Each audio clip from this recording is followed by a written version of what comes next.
Japanese, everybody treats you like you're like full-blown Japanese, like you just rode a fucking boat over.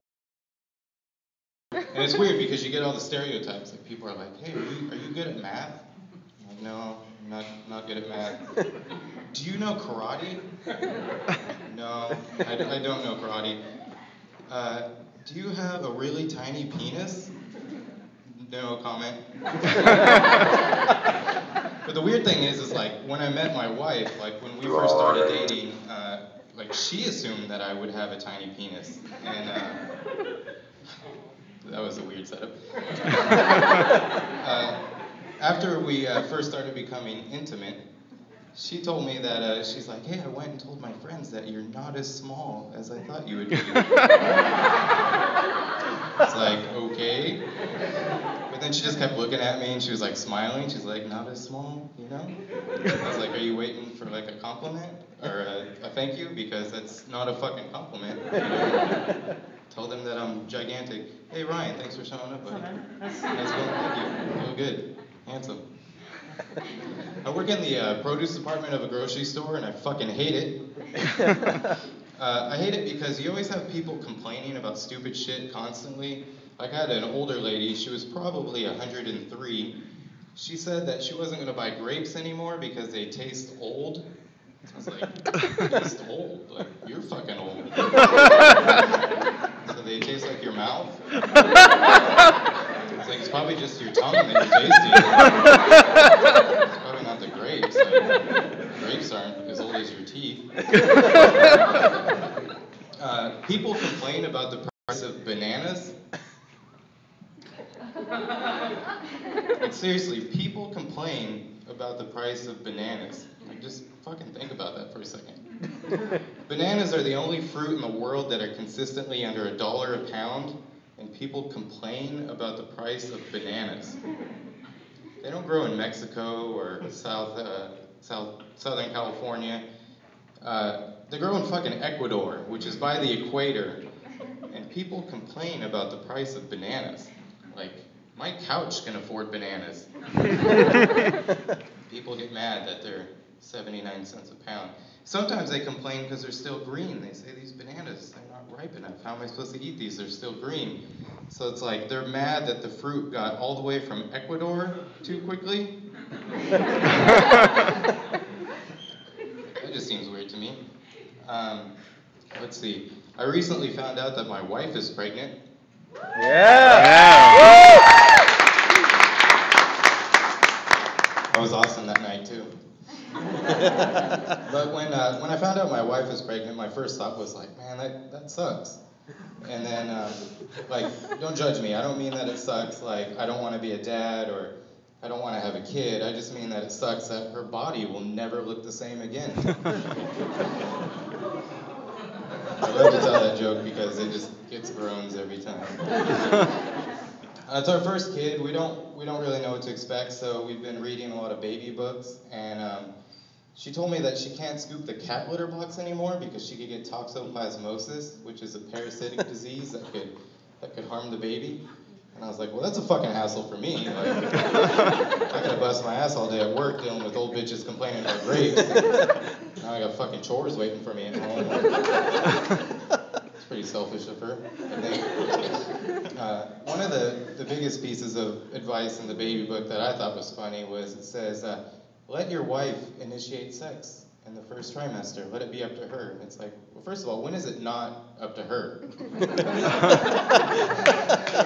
Like, there's never been a time where I came home from work and she was like, thank God you're home. It's like every time we have sex, it's like negotiating a hostage situation. But anyways, I have to let it be up to her because the book says that she's not always in the mood in the first trimester because she has a lot of nausea and she has some gas, some bloating, some breast tenderness, hemorrhoids, vaginal discharge. And I was like, not in the mood. Who says it's up to her? Maybe I'm not in the fucking mood. I mean, I'll be honest with you, I was still in at breast tenderness, but vaginal discharge, I'm out. But when you have a kid on the way, it kind of makes you wonder, like, what kind of father will I be? What kind of dad will I be? And I want to be just like my dad. He's the coolest dad ever. He's sitting right there. Yeah. But he's a real good guy, and I just want to be like him. You know, he was the best man at my wedding, just a good guy. But occasionally he can be a little embarrassing. And it's like people say, well, what's the most embarrassing thing that he does? And honestly, it's order food at a Mexican restaurant.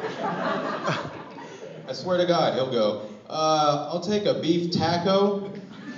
Beef taco. How about a chicken chimichanga? Chicken chimichanga sounds delicious. Is your chili relleno, is that spicy? The chili relleno? Is that spicy? I don't expect him to sound like Enrique Iglesias, but holy shit. He sounds like an old white guy. But he's an old white guy. You ever have like a weird medical condition that's kind of embarrassing and you don't want to see a doctor about it because it's in your asshole? I mean, you're concerned because you think maybe it's like cancer or something, you know? I should probably get it checked out, but I really don't want them up my asshole. Well, on a related story, I recently did a Google search of bloody poop. And all the search results are like these weird Asian porn websites. And I thought, this is weird, you know, like, who looks at this? It's pretty disgusting, but I took a look anyways, just to see what it was like. And honestly, like, it disgusted me. Like, I just thought, it's not erotic. I don't know who gets off on this stuff. I don't know who would look at it. I don't know why I gave him my credit card number. I feel dehydrated. But anyways, that's when I remembered, like, I still don't have an answer to my medical concern. But I have my doctor's email address. I remember that.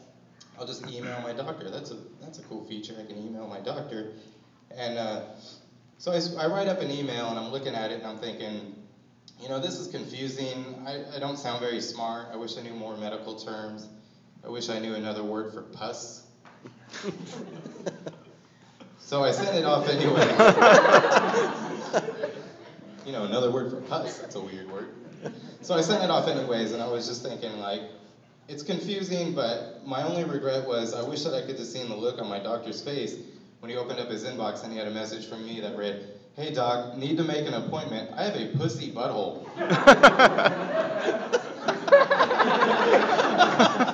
A pussy butthole.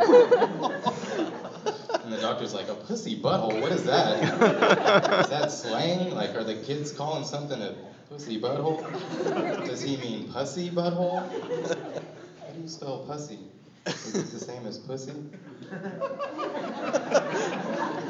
Okay, last one. You guys seem to be digging the doctor stuff. Anybody here watch the hit television program, The Dr. Oz Show? Nobody? Oh. One guy in the back, or one lady? Anyway, so I was watching the Dr. Oz show recently, and he gave some good health advice that I could finally follow. He said that you can greatly, men, this is an important part of the joke, I should emphasize men, you can greatly reduce the risk of getting prostate cancer if you ejaculate over 25 times a month. When I heard that, I was like, whew. Not only will I never get prostate cancer, but I think I can cure it just by shaking your hand. That's my time. Thank you very much.